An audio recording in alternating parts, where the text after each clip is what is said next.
안녕하세요 청년부 여러분, 한 주도 잘 지내셨습니까?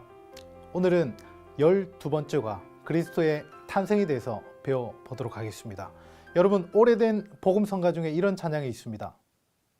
주 우리 아버지, 우리는 그분의 자녀, 예수 우리 형제, 손에 손잡고 하나 되어 함께 걸어가리.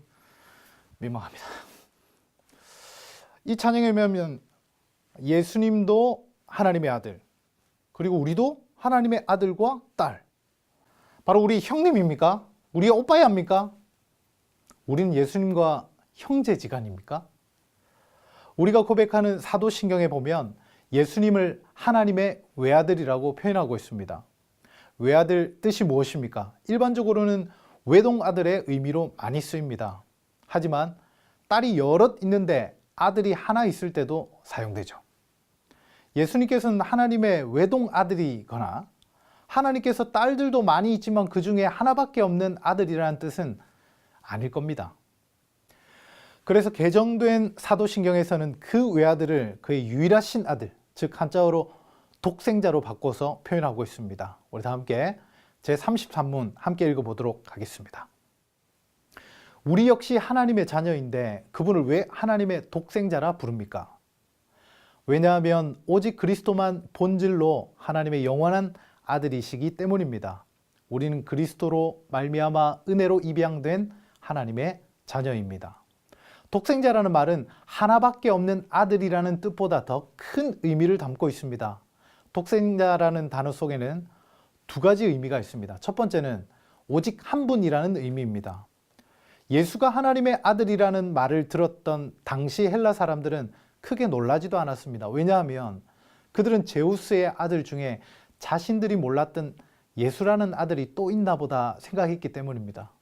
그러나 교회가 예수만이 유일하신 아들이라고 외치기 시작했을 때 완전히 상황이 달라졌습니다. 예수가 하나님의 아들이라는 것은 받아들일 수 있지만 유일하신 아들이라는 것은 받기 힘들었습니다. 그들이 기독교를 신앙한다는 것은 또 하나의 종교를 갖는 것이 아니라 그 중에 하나를 선택해야 했기 때문입니다. 예수만 하나님의 아들로 인정할 것인가, 아니면 예수도 하나님의 아들로 인정할 것인가 라는 질문 앞에 서야 했습니다. 두 번째는 독특하게 혹은 유일한 방식으로 라는 의미가 있습니다. 초대교회 당시 아리우스라는 이단은 예수님의 출생을 보통 인간과 같은 방식으로 생각했습니다. 그래서 성자 예수님은 성부 하나님보다 뭔가 열등하다고 생각했습니다. 그러나 그리스도는 하나님과 동일한 본질을 가지고 계십니다. 아버지가 창조되지 않았기 때문에 아들도 창조되지 않으셨습니다. 아버지의 무한하심, 전능하심, 영원함이 아들에게도 똑같이 있습니다. 아버지가 먼저 있었고 아들이 후에 태어난 것이 아닙니다. 아버지와 아들은 항상 아버지와 아들로 영원히 동일한 본질로 존재하십니다. 이것이 그리스도의 아들 되심과 우리의 아들됨의 차이입니다.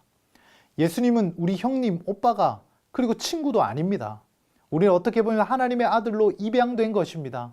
아들로서 모든 특권을 다 누리지만 실제 아들과 본질적인 측면에서 많은 차이가 있습니다. 그리스도는 본질로 영원한 아들이시지만 우리는 은혜로 입양된 아들입니다.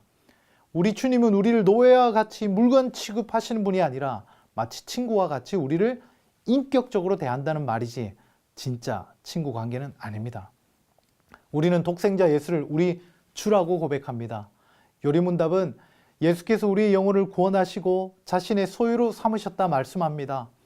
우리가 이전에는 죄와 사망의 노예였지만 주님이 죽으심으로, 즉 돈이 아니라 자신의 보혈로 우리의 죄에 대한 값을 치르시고 우리를 구속하셨습니다. 또한 마귀의 모든 권세로부터 우리를 건지셨습니다. 요리문답 34문 함께 읽겠습니다. 당신은 왜 그분을 우리 주라 부릅니까? 왜냐하면 그분이 금이나 은이 아니라 그의 보혈로서 우리의 몸과 영혼을 우리의 모든 죄로부터 구속하셨고 우리를 마귀의 모든 권세에서 해방하여 주의 것으로 삼으셨기 때문입니다. 과거 애굽에서 노예 생활을 하던 이스라엘 백성들의 주인은 누구였습니까? 애굽의 왕 바로였습니다. 모세를 통해서 출애굽한 이스라엘 백성들은 이제 자유인이 되었습니까? 아닙니다. 그들은 애굽에서는 바로 왕을 섬겨야 했지만 출애굽 후에는 하나님을 섬겨야 했습니다.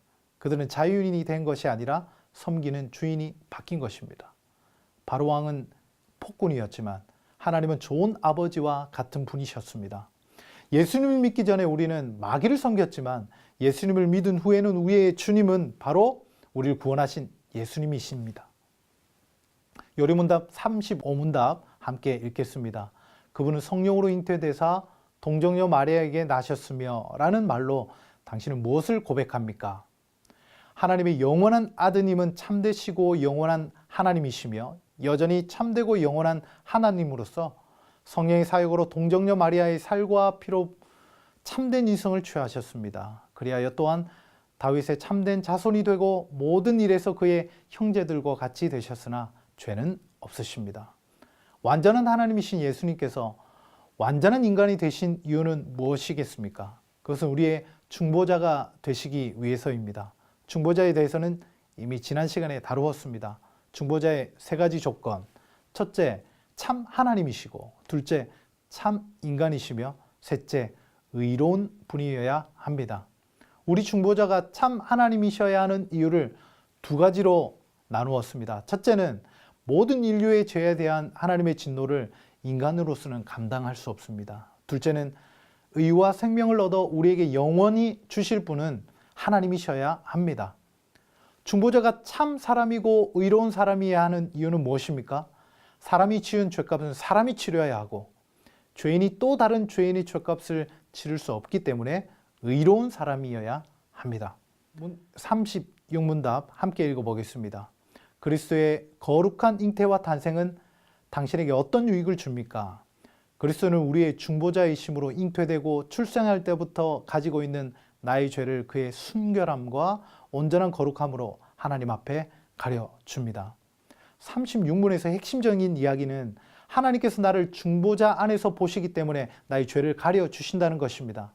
성경에서는 우리의 죄를 없애버린다고 말하기보다 오늘 요리문답처럼 죄를 가린다, 죄를 덮는다는 표현을 많이 씁니다. 실제로 우리는 죄 없는 의인이라기보다는 죄는 있으나 죄가 없는 것처럼 여겨주시는 것이라 볼 수 있습니다. 그것도 우리의 존재가 시작되었던 엄마의 자궁에서부터 내 인생의 모든 죄를 다 가려주신다고 말씀하십니다. 이것보다 더 놀라운 소식이 어디 있겠습니까? 이것이 바로 죄인된 우리에게 가장 큰 복음이라 할 수 있습니다. 오늘 말씀을 마무리하겠습니다. 여러분에게 예수 그리스도는 누구이십니까? 인생을 살아가면서 마음의 평안을 주는 종교 하나는 가져야지 하고 교회에 나오셨습니까? 지금까지 경험하지 못했던 색다른 경험을 해보기 위해서 교회에 나오셨습니까? 이제 내 힘으로 어찌할 수 없는 상황이 되자 마지막으로 기도나 해보자 라는 심정으로 오셨습니까? 물론 처음엔 그렇게 나오실 수 있습니다. 3개월 또는 6개월을 빠지지 않고 예배 시간에 나와 나름대로 기도해 보지만 원했던 직장, 원했던 돈 문제, 원했던 이성 교제가 되지 않자 교회를 떠나는 사람들 청년부 안에서도 어렵지 않게 볼 수 있습니다. 이 모든 것은 마치 예수님을 제우스의 많은 아들들 가운데 하나로 취급했던 헬라인들과 다를 바가 없습니다. 많은 신들 중에 하나가 아니라, 많은 대안 중에 하나가 아니라 그분은 저와 여러분의 유일한 하나님, 유일한 구원자, 유일한 진리가 되길 원하십니다. 그래야만 그분이 약속한 영원한 생명, 놀라운 은혜를 경험할 수 있습니다. 이번 한 주간도 유일한 길과 진리, 생명 되신 예수님과 동행하는 여러분 되시기를 다시 한번 예수님의 이름으로 축복합니다. 감사합니다.